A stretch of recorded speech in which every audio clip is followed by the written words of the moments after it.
Jo tinc molts recuerdos d'ahir de ballar, de sopars que han fet. La referencia del pueblo.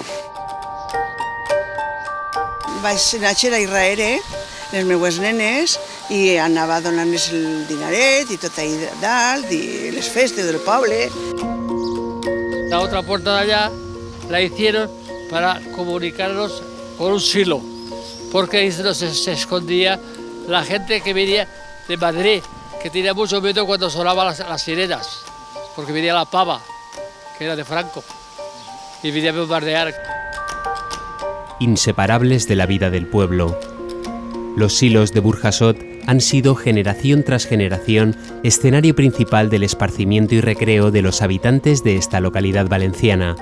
Pero este lugar, esta mole de piedra de más de 400 años de antigüedad, alberga muchas más historias y muchos más valores escondidos. La gente que conocíamos un poco de aquí nos decían que no sabían nada, que esto era una plaza que había estado aquí, que se llamaba de los Silos y que realmente no todo el mundo sabía exactamente esos taponcitos que había que eran.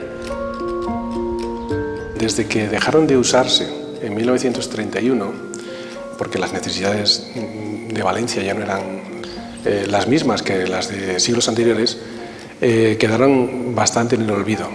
Pero, ¿cuál era la importancia de estos silos? ¿Qué representaron en el pasado? En la historia más reciente, numerosos estudiosos se han planteado estas preguntas y se han propuesto dar visibilidad a este monumento. Restaurados en parte en la década de los 50, el verdadero impulso de su puesta en valor se produce durante los últimos gobiernos democráticos. El punto de arranque es 1975, momento en el que Valencia cedió el uso de estos silos al pueblo de Burjasot, y más tarde, en 1978, cuando fueron declarados Patrimonio Histórico Artístico Nacional.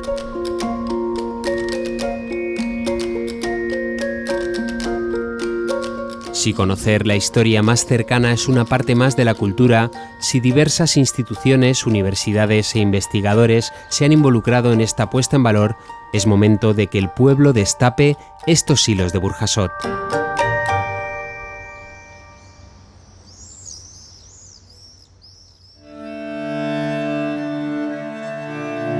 El trigo es oro. Si no ahora, sí en el siglo XVI, cuando la forma de alimentarse difería mucho de la actual. El componente principal de la dieta de los valencianos es el pan, y el pan no puede faltar. Aunque este hecho es la principal razón de ser de este almacén frumentario, existieron otros factores que potenciaron la necesidad de una construcción como esta. A principios del siglo XVI tuvo lugar lo que se conoce como la época de la FAM, y posteriormente se fueron sucediendo diferentes etapas de epidemias de peste.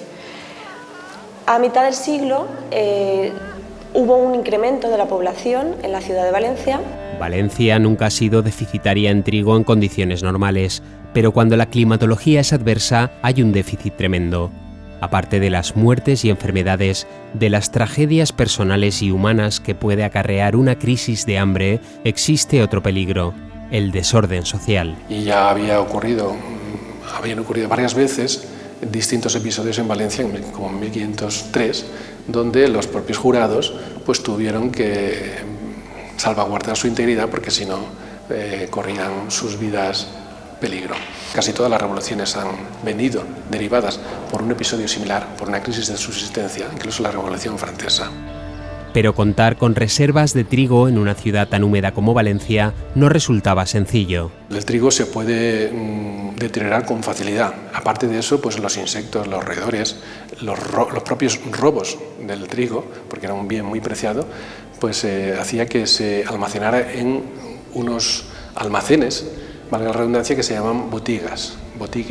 Estas botigues, distribuidas por la ciudad de Valencia, podían ser prácticas para la distribución y el almacenamiento de tránsito, pero además de resultar caras por la necesidad de palear o airear el trigo, no solucionaban la necesidad creciente de resguardar el grano durante un tiempo prolongado. Entonces, ¿qué es lo que hace Valencia? Valencia lo que hace es imitar de alguna forma lo que otras ciudades ya han hecho. unos silos en Barcelona que ya no se conservan, u otros de ciudades de la Plana como los de Nules, Alcalá de Xivert o Villarreal fueron precedente de los de Burjasot y ya habían demostrado sus múltiples ventajas para la conservación del trigo a largo plazo. Una baja temperatura, que además es bastante constante, y un bajo contenido de humedad.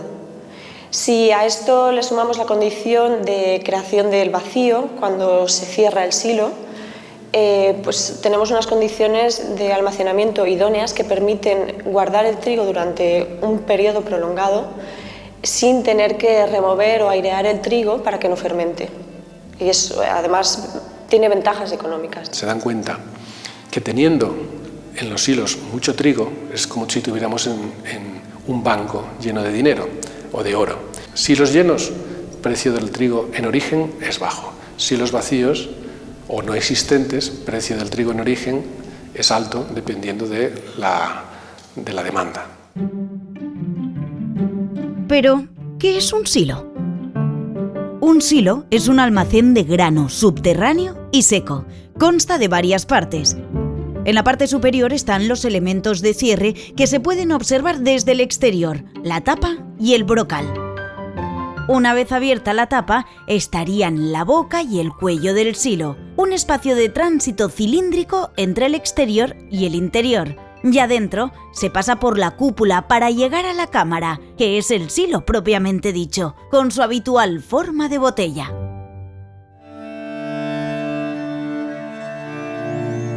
Las ventajas de los silos frente a otros tipos de almacenamiento motivaron que se contactase con Sancho de Camino, un cantero de ascendencia cántabra que en aquel entonces estaba realizando diferentes trabajos como la muralla, el pozo u otros silos en la localidad de Villarreal.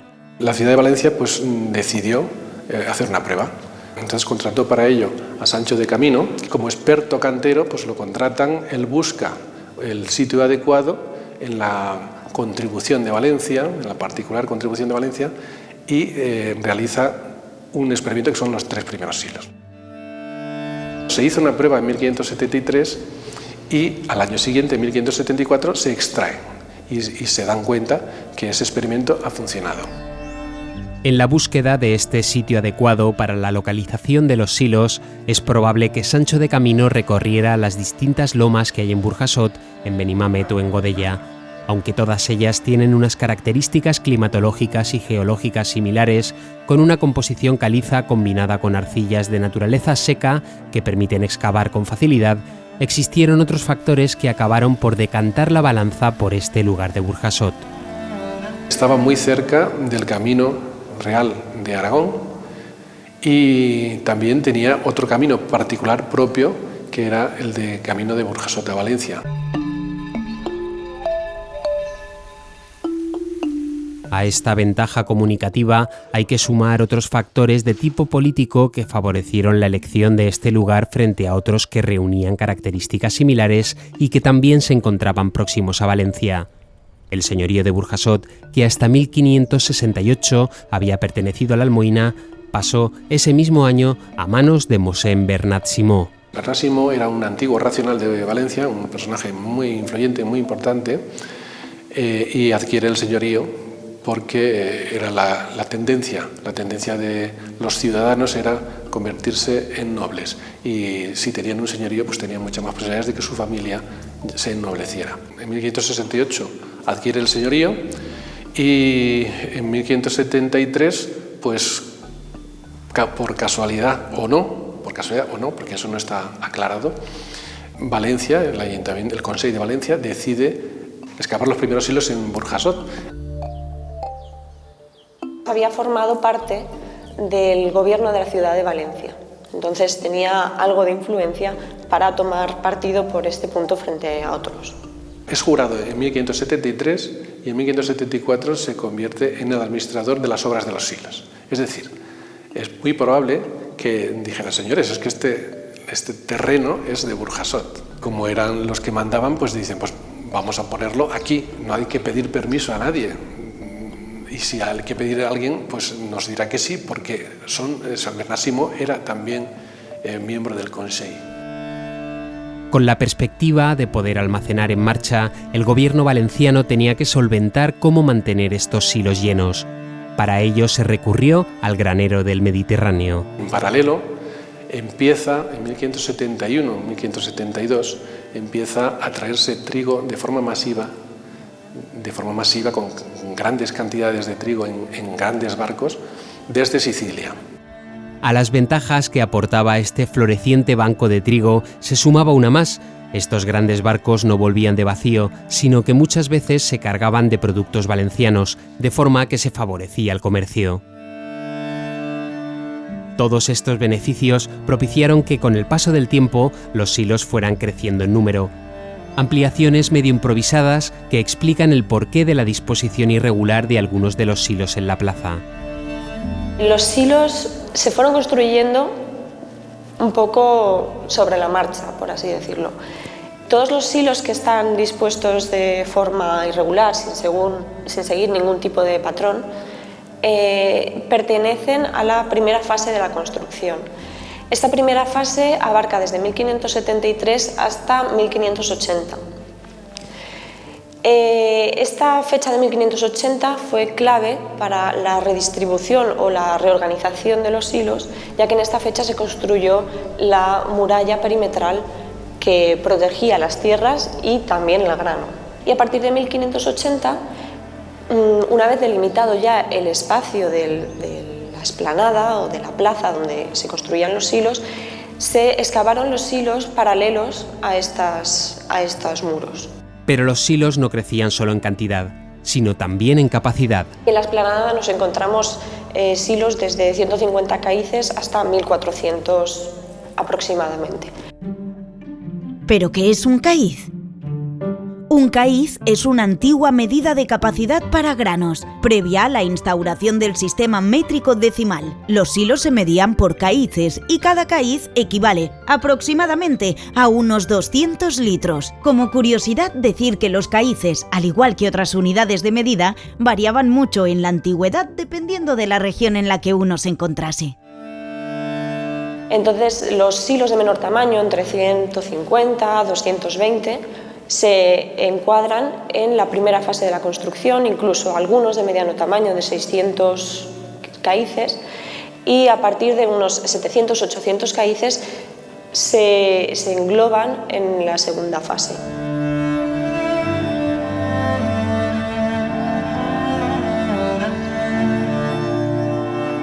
En el proceso de construcción de los silos fueron varios los maestros de obra que dejaron su impronta en el conjunto. Aparte de la extensa duración de su ejecución, con la llegada de posteriores ampliaciones, hay que tener en cuenta que los proyectos arquitectónicos de entonces no contaban con la detallada planificación actual. Todo esto explica el porqué de las diferencias entre unos silos y otros. El primer constructor es Sancho de Camino y el segundo, Joan de Alfafar, ya es maestro de obras de albañilería de Valencia, obrer de Vila.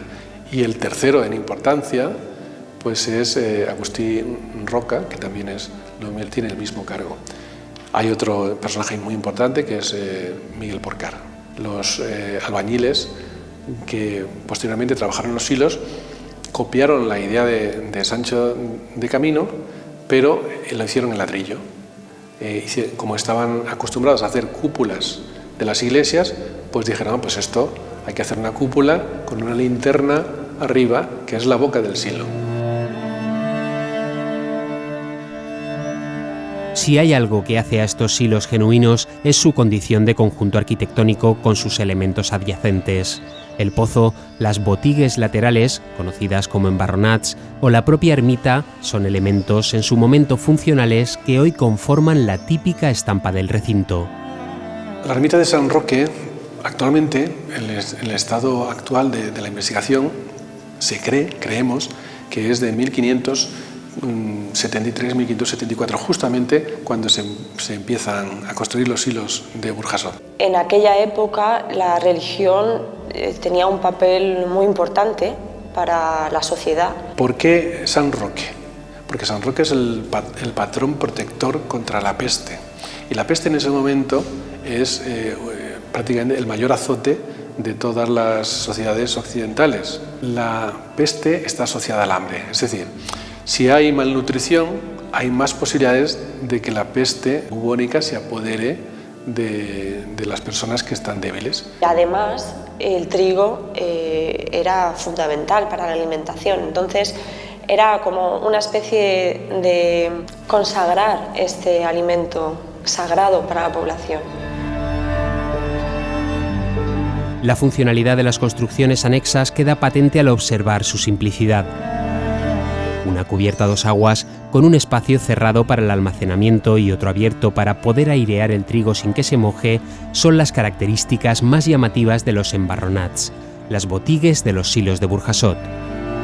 Cuando se inició la construcción de los silos, un par de años después, se construyeron los embarronats. ¿Por qué? Porque no siempre se puede ensilar, ni siempre se puede desensilar por la climatología. O sea, si llueve, no hay que tocar para nada el trigo no se puede mojar.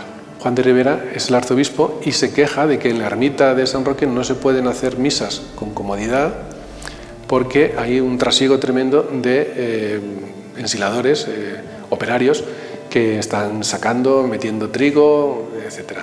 Porque era el único lugar techado. Este espacio abierto o semiabierto se utilizaba para extender el trigo, para que incidiese el sol sobre el trigo y se secase, y que además con la protección de la cubierta del porche se evitaba que se humectase si llovía. Por último, el pozo, un elemento construido más tarde, pero que tuvo su precedente y que también tiene su razón de ser. Anteriormente al pozo existía una cisterna que estaba localizada en la zona norte y que se construyó para que hubiese presencia de agua en este enclave. Hemos de tener en cuenta que en este espacio trabajaban muchos hombres, no solo durante su construcción, sino después para el ensilado y desensilado del trigo, y que además traían animales de carga que necesitaban saciar la sed después del recorrido o después del trabajo.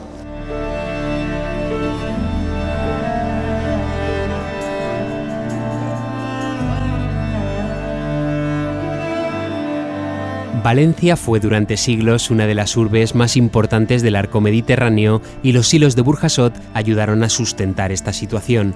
Hoy en día son solo un vestigio de lo que fueron antaño, pues el progreso, imparable, encontró nuevos métodos para solventar los problemas a los que estos silos soterrados daban respuesta.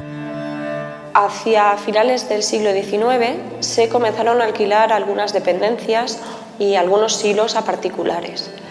Esta práctica se continuó a principios del siglo XX y hacia 1930 se dejaron de utilizar por influencia de nuevas técnicas de almacenamiento, los silos en superficie, y también luego posteriormente con la guerra civil, por todo lo sucedido, cayeron totalmente en desuso. Y el desuso llevó a un cierto olvido que hoy en día se trata de subsanar.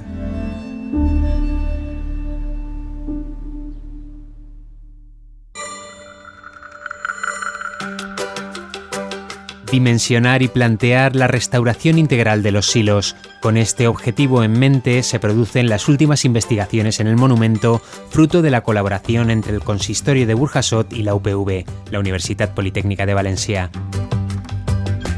De este modo, novedosos estudios técnicos se unen a la tradicional investigación histórica en el avance de este complejo proyecto. Proyecto que necesita un plan. Un grupo multidisciplinar de investigadores de la UPV, especializados en arquitectura y patrimonio y con experiencia en intervenciones en otros monumentos singulares de la ciudad, como la Lonja o las Torres de Quart, se puso manos a la obra. Empezando por ponerlo en valor a través de trabajos académicos, trabajos de investigación que permiten al estudiante hacer trabajos reales, sobre casos reales. Varios proyectos europeos Erasmus, 3 trabajos final de carrera, 2 final de máster e incluso una tesis doctoral, la de la doctora Ana Valls, son frutos de esta colaboración, frutos que permiten conocer mejor los silos y su estado de conservación. Los profesores Manuel Jesús Ramírez y Jaime Linares dirigieron esta tesis doctoral que vio la luz en mayo de 2014. Lo que pretendía era entender este tipo de construcciones subterráneas, saber cuál era su función, por qué se construyeron, desde un punto de vista histórico, contextualizando la construcción, la época de la construcción, pero fundamentalmente se ha basado en un estudio arquitectónico constructivo. Precisamente en este análisis arquitectónico-constructivo es donde una universidad politécnica puede aportar más para conseguir sortear impedimentos como el de no poder destapar los silos al tiempo que se resuelven las dudas que se plantean. Ha sido muy interesante combinar estas dos técnicas. Por un lado, la documentación histórica, que aporta muchos datos para conocer el edificio, pero que en ocasiones es escasa y se complementa con esa parte técnica. Y la parte técnica comienza con la toma de datos, que en el caso del patrimonio histórico, en general, y en concreto en el de los silos de Burjasot, presenta sus peculiaridades. Tienes que intentar hacer ensayos que no destruyan el edificio, es decir, tomar datos sin romper o estropear. Sobre todo en nuestro caso, que siempre vamos acompañados de alumnos, de estudiantes, y que intentamos tomar ejemplos para que ellos aprendan mientras hacemos estas obras. Raspados, pegados, óptica en diferentes niveles, son solo algunas de las técnicas que se emplean en la primera fase del trabajo de campo. Óptica básica, óptica directa, óptica indirecta, endoscopios, boroscopios y luces ultravioletas, y tuvimos una cámara termográfica una temporada.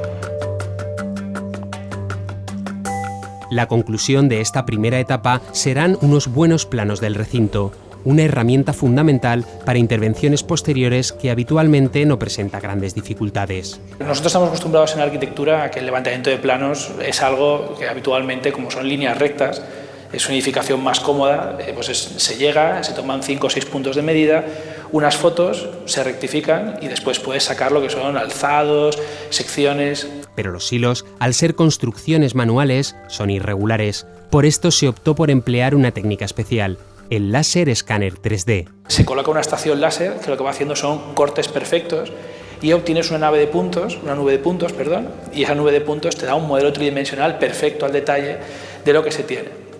Esto, que a lo mejor no parece que tenga tanto interés, porque con unas fotografías rectificadas se podría haber conseguido un resultado parecido, lo que permite es que se pueda estudiar cualquier tipo de andamiaje, de soporte, incluso cualquier elemento que se vaya a poner virtualmente sin tener que actuar directamente aquí, y luego hacer los moldes, traerlo aquí y montarlo y que encaje a la perfección.